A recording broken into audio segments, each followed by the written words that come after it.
All right, today I'm speaking with Chuck Thomas, who is 22 years at the Newburgh Free Library, 8 as its director, and now serves as the chair to the Newburgh Conservation Advisory Council and as vice lead to the Stuart Air National Guard Restoration Advisory Committee. So how did you become library director? What inspired you to take this step into management? Well, I've always been a manager. So as you know, I had an archaeological consulting firm for 20 years before this. I was the director, not only the field director, but also the CEO and the CFO of that concern. So I knew how to do management. I knew how to organize people and get them together. So growing up, in the library, I started as library assistant, mostly to write grants. That was what my forte was. That's why they hired me, was a part-time to write grants. And that just merged into other things. Pretty soon I was very active in the local history room, which of course I had this affinity for anyway. So it was an organic thing. I decided, well, what the heck, I like this here. This is a good place to be. I'm going to go get my library degree. So I went and got my library degree. And then I did the library management course through Long Island University, Palmer School, and that was library management. And they taught you lots of things that they never teach you in library school. Because you really need to know a lot of stuff. And that includes the financial arrangements and how to keep track of them all, how to make sure you're compliant with everything. There's many rules. So you want to stay on top of that.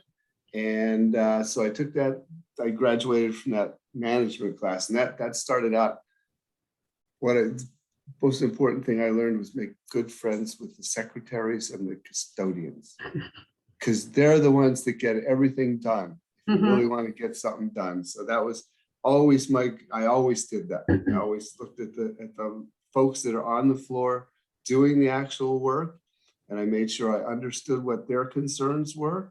Some of them were wild. I got to admit, they came in with different perceptions than I was coming in with.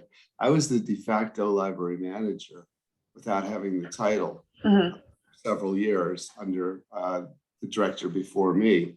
And she was a researcher, and she was not really a manager. She liked to do collection development. She read a lot of books. I didn't have time to read a lot of books. I was busy. So I was a de facto library manager. So when she announced she was going to retire, and I said, "What? You're retiring? What are you doing?"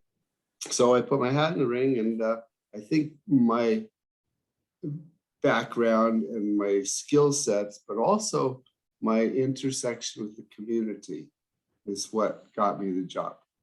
So that was where my forte was. I knew everybody. That was really important. I think that's the reason I really got hired for the job. So it was an organic thing that happened, and it was a good thing. So you stepped down as the director of the library in December, and your successor, your former assistant director, was named in February. Did you act as a mentor to her in that? So she was with us for 2.5 years as the assistant director. And she was in charge of certain areas, and I gave her free rein in those areas, and I tried to mentor her coming into that, but she had been a library director previously. Okay. So she came in with a skill set to begin with. I tried to mentor her. I don't think I was successful as I wanted, because she already had a track on her mind that she was not going to change. And I didn't get that. And knowing what I know now, I probably wouldn't have hired her. Tell you the truth, some of the staff has left. Okay. They've never forgiven me for leaving, myself.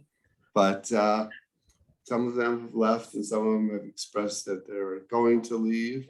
And the difference was, and I tried to tell her over and over again, your role, your job is to protect the institution and to guide the institution and to keep it on track as a community resource and providing the materials that we need, that our community needs. You need to identify the materials our community needs.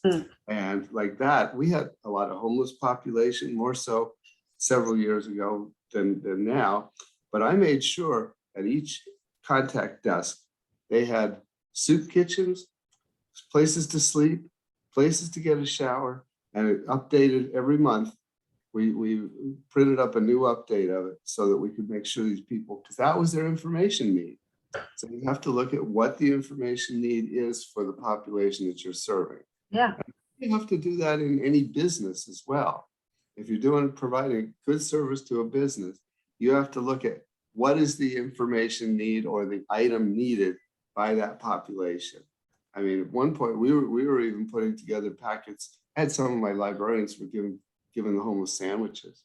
Wow. I mean, we were putting together packages with soap and toilet paper. Mm-hmm. You know, because our toilet paper was always disappearing anyway. So might as well just give them some, you know. And unfortunately, my successor is promoting herself to the institution. I'm really sorry about that, because I think it's leading her down the wrong road. And I don't, you know, there's a lot of unhappiness.